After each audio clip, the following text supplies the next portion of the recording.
To create a character in Polybuzz, start by opening the app and clicking the plus icon at the bottom of the screen.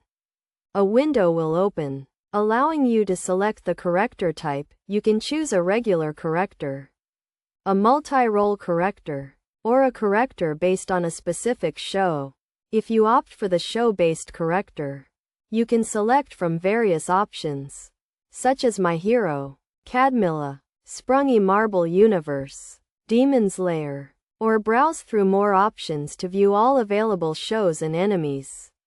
For demonstration purposes, let's select My Hero Cadmilla.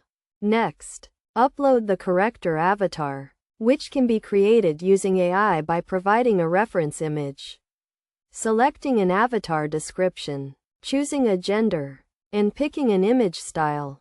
Once you click the Generate button, an AI avatar will be created for use in your character. Then, name your character, select a gender, and add an intro, greeting text, and set up character-wise by choosing a voice and selecting features based on existing characters, such as Midoriya or Bakugo.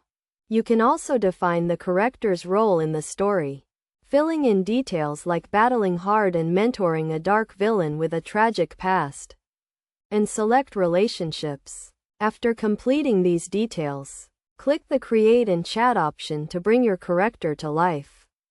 Alternatively, you can create a regular character by clicking the Record button, entering a reference image, description, and image style, and then clicking the Generate button to create your regular character.